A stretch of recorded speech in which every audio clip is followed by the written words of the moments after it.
Um dia entrou um cara. Ele era muito mais velho, devia ter uns 50 anos de idade. Ele ficava olhando pra minha cara. Falou, tô cagado, ele se apaixonou. E na época eu nem sabia o que era isso, né? Tipo assim, meu, tá olhando por quê? Deixa o cara. Aí ele se aproximou e falou, eu preciso te levar num lugar. Eu falei, que lugar? Que é isso? Ele falou, não, é sério. Eu preciso que você confie em mim. Você precisa ir comigo. Isso foi numa sexta-feira. Sábado eu tava treinando na academia, ele passou com a mulher e 2 crianças. Ele me viu. Ele falou, tô indo num lugar, eu quero que você entre no carro e vá comigo. Cara, na época, super inocente, eu entrei e fui. Ele me levou no Centro Espírita. Na Horácio Laffer, que é a Luz Divina. Fica no Itaim. Na hora que eu cheguei, tinha uma pessoa na porta, recebendo as pessoas. O cara olhou para mim e falou, que bom que você voltou. Eu falei, não, vai aparecer o Serginho Malandro. Pegadinha! Voltou como? Nunca tive aqui. Ele falou, que bom que você tá de volta. Eu falei, não, eu nunca tive aqui. Eu entrei, as pessoas que eram atendentes lá me cumprimentavam. Aí eu fui tomar o passe magnético e, cara, eu saí de lá flutuando, assim, a sensação era incrível. Falei, pô, esse negócio aqui é muito legal. Acho que eu vou começar a vir. E comecei a frequentar o Centro Espírita. Achei muito legal. Mas eu não seguia a doutrina. Eu queria o conhecimento dos caras. Então eu comprei todos os livros do Kardec. Eu tinha uma biblioteca assim vasta. Eu tinha mais de 1000 livros em casa.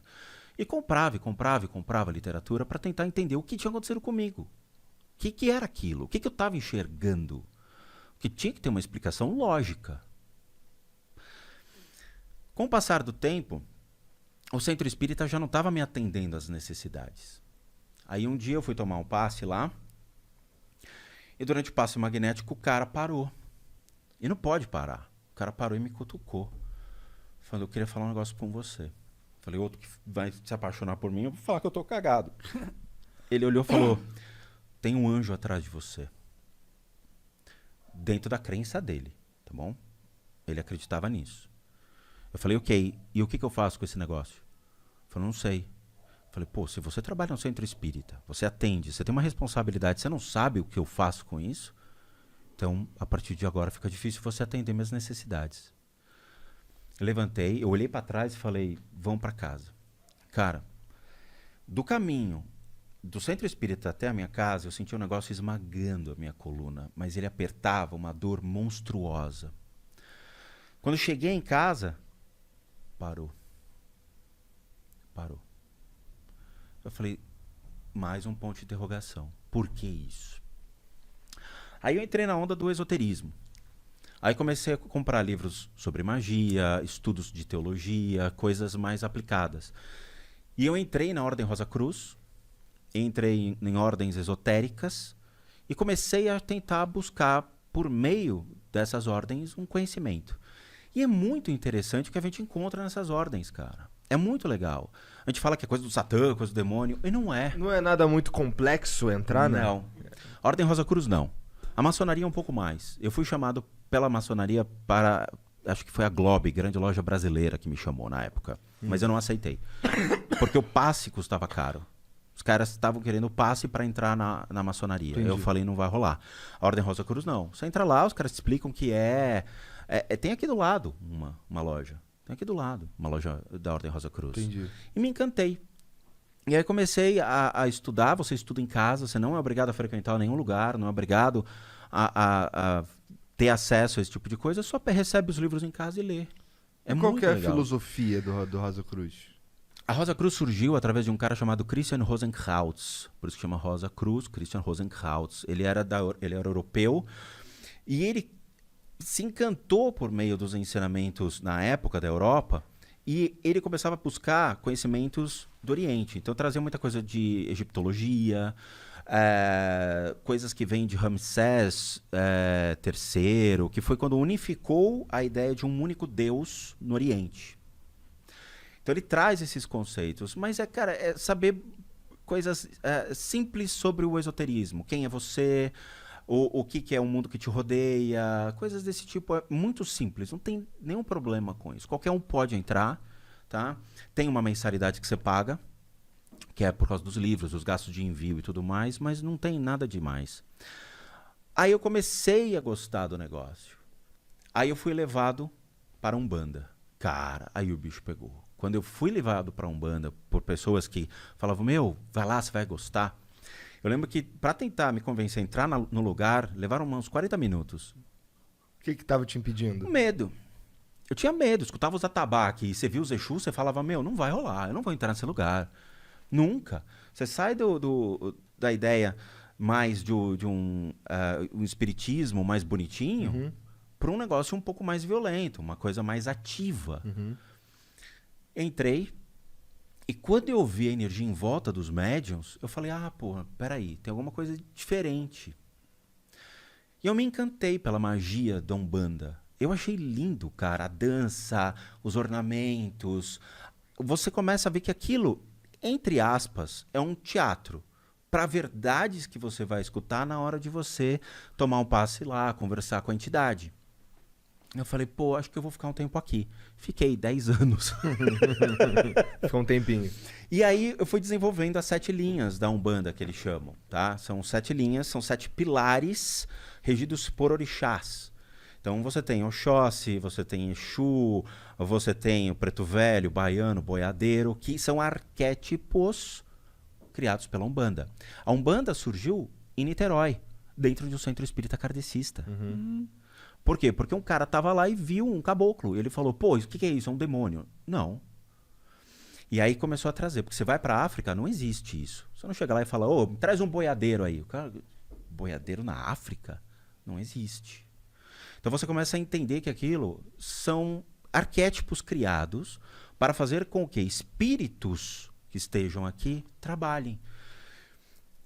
Como eles perderam a sua consciência e estão vagando por aí, eles se tornam ferramentas para esses orixás para poder ajudar as pessoas que estão lá procurando ajuda. Entendi. Ponto, acabou. Então você está falando com um preto velho, ele nem é preto nem é velho. Não é. Mas o cara tá lá para te ajudar. Claro, não é questão egóica. Eu quero uma casa, eu quero uma mulher, me dá dinheiro. Não. Mas ele vai lá para te escutar. E muitas vezes só o ato de escutar já te ajuda muito. Porque pelo menos alguém está te ouvindo. Às vezes a maioria das pessoas não tem alguém para conversar. E busca amparo nesses lugares. E é legal. Aí eu lembro que uma vez eu estava numa fila para tomar passe. E eu geralmente fico quieto, fico de cabeça baixa, não falo com ninguém. Aí eu tomei um arrepio do lado esquerdo. Eu falei, lá vem. Aí eu olho. Cara, tem um cara, parece um mouro. Vestido de cigano. Aí eu tomei um tranco, passou uma funcionária da casa, eu segurei ela e falei, me tira uma dúvida. Tem alguém do meu lado? Ela falou, tem, o seu cigano. E saiu. Eu falei, desde quando eu tenho cigano? Eles se apoiam nas pessoas que têm essa sensibilidade para poder ajudar. E eu comecei a desenvolver, comecei a incorporar e comecei a atender. Cara, eu fui trabalhar no Jardim São Luís, que é um bairro tomado por traficantes. E lá tinha toque de recolher. Mas foi a casa mais bonita que eu já vi. Era uma casa muito antiga, teto destruído, tal. Eles estavam precisando de ajuda financeira para reformar o lugar. Eu falei, pô, acho que eles precisam de mim. Fui lá. A área de assistência, as pessoas têm medo de olhar para o lado. Assim. Era uma comunidade que ia. Todo mundo ficava sentadinho, ninguém se manifestava. Eu entrei, fiquei sentado, fiquei observando. Aí veio o dono do lugar. Ele olhou pra minha cara e falou, e aí, quando você vai trabalhar pra mim? Ele não sabia nada de mim, era o primeiro dia. Eu falei, desculpa, senhor, eu não tô aqui pra trabalhar, eu não sei. Ele falou, você vai trabalhar pra mim, se prepara. Eu falei, não, senhor, não vou não. Eu só vim aqui pra conhecer o lugar. Não, se prepara. É engraçado porque o cara era funcionário de uma empresa chamada Mali Metal Leve, que era listada em bolsa de valores. E era uma empresa que eu analisava em bolsa de valores. Cara, as coisas se cruzam de uma maneira monstruosa. Cheguei lá, fui tomar o passe, eu comecei a sentir umas coisas estranhas. Ele chegou pra mim e falou, você vai trabalhar pra mim, estão chamando. Eu falei, não estão não. Linha cruzada, pode pegar o cara do lado.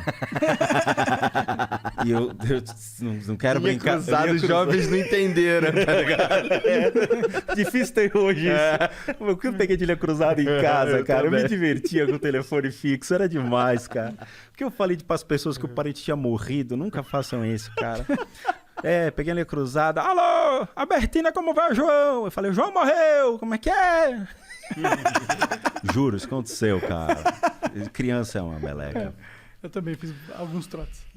Mas o trote era passivo, cara. Eu que recebi, eu ligou em casa. Não, tá certo, tá certo. Brincadeira.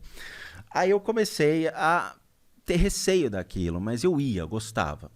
Aí eu falei, quanto o senhor quer pra fazer toda a reforma do teto? Ele falou, preciso de tanto. Eu falei, eu vou te trazer o dinheiro. Aí eu ia lá e dava o dinheiro pro cara.